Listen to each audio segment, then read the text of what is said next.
एक किस्सा है राम और नारद के ऊपर है। उसमें बताया गया है कि संसार की स्थिति क्या है कि एक बार किसी गांव में लोग क्या करते हैं, उसको भगत मानते हैं जो भजन पाठ करते हैं मंदिरों में, झूम रहे कतई गा रहे हैं। तो हमने भी गा रहे की बीत कुंठ ठहरे। अब तो सड़िया फड़िया चल गए, सीमेंट सड़िया गारन की कौन करे साहब, गारन के हमारे तो सवाल आजकल भूकंप बनने को खैर रहो सड़िया फड़िया ने तो उठा के साहब वो भजन जबरदस्त तरीके से मतलब हो रहा था। तो नारद मुनि निकट जा रहे, नारद देखिए यार भगवान का भजन कितना जबरदस्त तरीके से करते हैं, ये तो भगत कर ले। तो नारद खिंचा वो चला गया। तो नारद जाके वहाँ खड़ा हो गया, देखते रहियो। एक आध घंटे बाद में जो शांत हुए तो नारद ने कही कि भाई भक्तों, आपकी भक्ति को देख के मतलब मेरे मन को बड़ी शांति मिली है। क्या कभी आपको भगवान ने दर्शन दिए? कि नहीं, भगवान दर्शन तो कौन दिया तक। यार कमाल होगी, भगत के अधीन है भगवान। तो भगवान को दर्शन देना ही चाहिए। तो मैं पूछूंगा भगवान से यार, और जरूर तुमको दर्शन देंगे।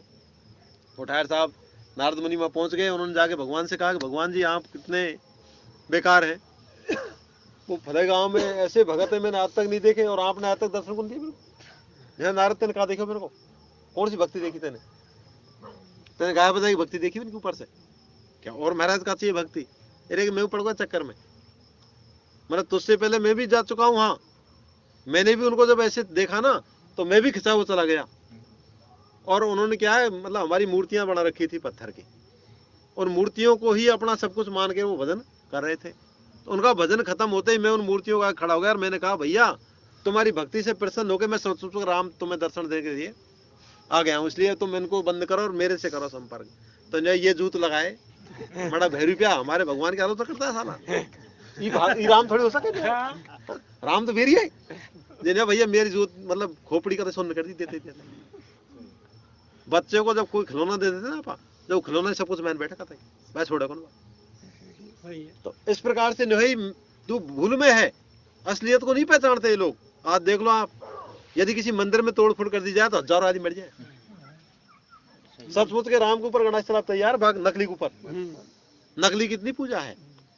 विवेकानंद जी कहा करते थे धर्म वो है जो प्रेम करना सिखाता है,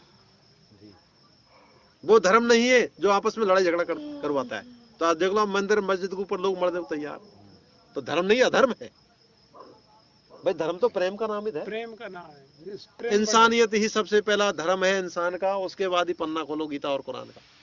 इंसानियत जब नहीं है, मानवता नहीं है, मानवता से बड़ा कोई धर्म नहीं है। मानव जाति एक है और मानवता इसका धर्म है। मानवता ये कहता है कि भारत मेरा देश है और समस्त भारतीय मेरे भाई और बहन है। मैं तो यहाँ तक कहूंगा कि सारी सृष्टि पर रहने वाले हमारे भाई और बहन है। हमारे अंदर किसी प्रकार का विकार नहीं होना चाहिए, और हमारे अंदर विकार आ गया तो हमारे शरीर में बेकारी आई गई। ये निश्चित मानिए आप, डॉक्टर के पास जाने की जरूरत नहीं पड़े, बीमारी नजदीक नहीं आ सकती है, लेकिन हमने वो विकार अंदर उत्पन्न कर रखे हैं। हमारे विचार शुद्ध रहे, इसके अंदर प्रेम रहे, तो प्रेम अमृत है और बैर जहर है। बैर तो जहर खेने भाई, अब बैर रूपी जहर थूक दे तो समझो तो करें तो खेगा लेन से, या बैर के जहर थूक दो तो बैर जहर है। तो जहर से शरीर में रोग उत्पन्न होते हैं, जहर खाने से मृत्यु भी हो सकती है। प्रेम अमृत है, अमृत पीने से शरीर अमर हो जाता है। देवता अमृत का सेवन करते हैं और राक्षस जहर पीते हैं। देवता और राक्षसों में अंतर क्या है? देवता तो प्रेम करते हैं, राक्षस आपस में लड़ाई झगड़ा करते हैं।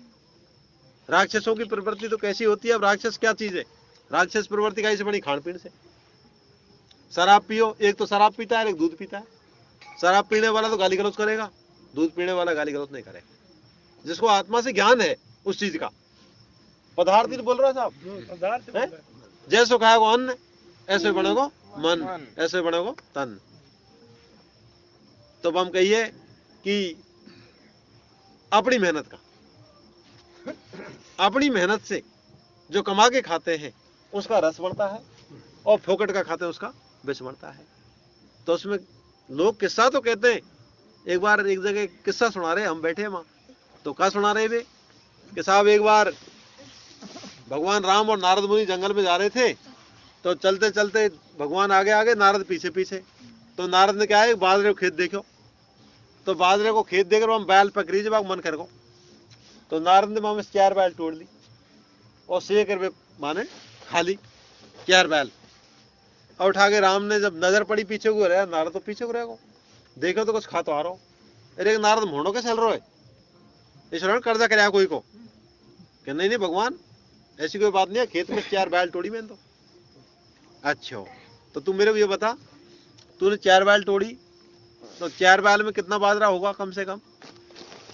तो एक बैल बढ़िया सी हो तो हम एक छटाक बाजरा 60 ग्राम तो हो ही सकता है, छटाक भर। तो 4 बैलन में पावर हो गया कि तूने पावर बाजरा खा लिया कि खा लिया।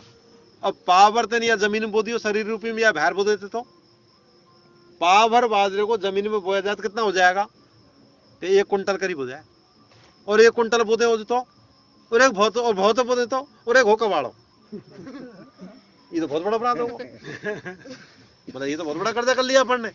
मैंने कही बड़का छोटा सा पेड़ चोटी से पड़ जाता है और बड़ा हो जाता कुरान से कटा है। अभी चुकाया कर्जा है और पीछे 7 पीढ़ी पुन चुका है। फड़ती मिट्टी जब चलेगा ना सिस्टम तो जन खा पहुंच जाएगा, इसलिए उसको अभी चुकाना जरूरी है। तो नारद ने साहब पता करेगा खेत कौन को भाई, तो पता लगा सेठ को खेत बताया। तो वहां सेठ जाहिर खई कि सेठ जी महाराज मैंने आपका कर्जा कर लिया। कि महाराज आप पर हमारा कर्जा? कि नहीं बिल्कुल कर लियो। कहा हो कि मैंने 4 बैल तोड़ लिया आप खेत में से। हे भगवान किसी मजाक कर रहे हो, 4 बैलन से क्या फर्क पड़े? ऐसे ही मैं सोच जिस खाओ जो समझ तो ना तो मैं कौन खाता। तो आज हमारी समझ में आ गया, इसलिए हम कहीं नहीं जाते। नहीं आने वाले खा रहे, कोई दिक्कत नहीं है, उनको दोष नहीं है। हम तो हमारी व्यक्तिगत बता रहे साहब, हमारे वो चीज समझ में आ गई इसलिए हम नहीं जाते कहीं पे भी। अब कोई उसको कैसे मान उठा के साहब तो मान की सेठ जी ऐसे मैं समझता था, मैं समझता तो ये काम करते हो तू तो मुझे हाड़ी लगाते रहे, मैं हाड़ी लगाऊंगा और 12 महीने हाड़ी रहूंगा कम से कम। तो सेठ ने कही भगवान आपकी मर्जी है, जोरी कर रहे हो तो अब नारद क्या काम कर सकता है? नारद तो काम तो उल्टे सुलटे काम कर पे कोई तगा दे कर वो कि ठीक है आप ये काम कर लेना, बाहर के काम आपके हवाले सब। तो साहब सिस्टम चलता रहा। तो एक बार सोमवती मावस पड़ी, तो सोमवती मावस पे सारो शेर गंगा जी नहाव जा रहा हो। तो सेठानी ने कही सेठ मैं जाऊंगा गंगा नहावे, सब सेठ जा रहा हो। अब सोमवती मावस किसको कहते हैं? कोई कहे सोमवार से कहे, नहीं गलत बात, दिन तो एक ही है, नाम बेशक अलग रख दो। तो हम कहिए जहां सुमित मां संपत्ति दाना, जहां कुमित मां विपत निदाना। जिस घर में एक सुमति हो जाती है वहां पड़ती है सोमवती मावस, और वहीं हो गए गंगा स्नान। जब घर में सारा कलेश मिट गया, सारे घर वालों में एक सुमति होगी, तो बस मिलके गंगा स्नान हो गए साहब। तो भैया नारद ले जा भाई, मैं तो वो टाइम कौन। तो नारद करो सेठ में गंगा जी तो ले जाऊंगा या है, पर नुहाऊंगा गंगा जी में।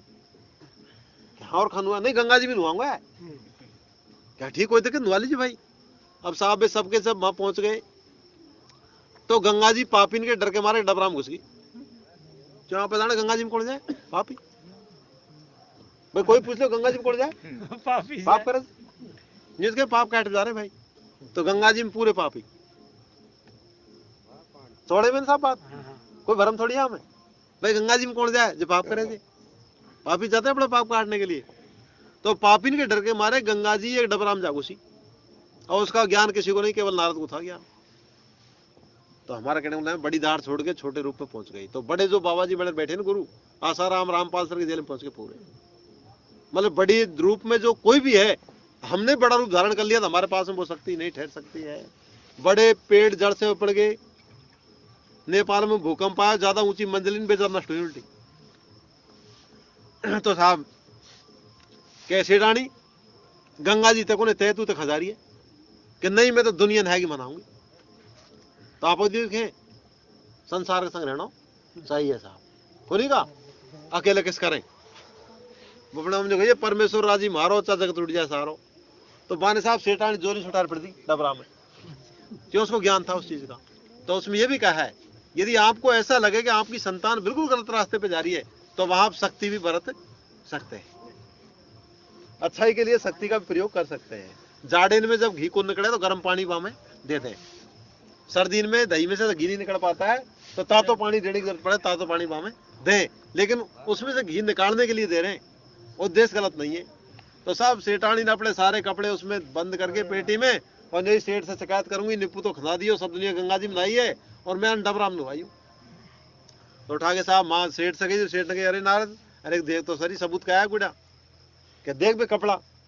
तो मैंने पेटी में से कपड़े निकाले तो उनमें हीरा मोती चमक रहे कपड़ा में। 4 बैलन को कर्जा हीरा मोती से चुक्यो। तो आपा कितना कर्जा कर रहे हैं, कितना पाप कर रहे हैं, इसको कभी नहीं देखा अपन ने। 1 भी रुपया यदि किसी का आपने ले लिया तो 1 रुपये का अंदाज लगाओ, फटती मिट्टी से ब्याज लगाओगे तो 100 साल में आपके तक पहुंच जाएगी गाड़ी। हर चीज का महत्व यदि समझेंगे तो बहुत कठिन, कह रहे बड़ी कठिन डगरपन घट की, मतलब बहुत कठिन है इस पर चलना टिकना। बातें तो बहुत करते हैं, बातें तो ऐसी आताल पाताल कर देंगे, सारे वेद शास्त्रों का ज्ञान है, लेकिन उस पर टिकने की बात है। भैंस तो हम भाल 10 लाख के लिए हैं, लेकिन 10 लाख की नेट पे की है बात। तो रिश्ता तो हमने कर लिया, लेकिन बात निभाने की है। रिश्ता करना ही सब कुछ नहीं है, नहीं निभाना सब, निभाना महत्वपूर्ण है। दवा काम नहीं करती, परहेज काम करते हैं। दवा देसी ले ली, परहेज चुको तो उल्टो मर जाओ दवा से। तो साहब इसमें चलने की बात है।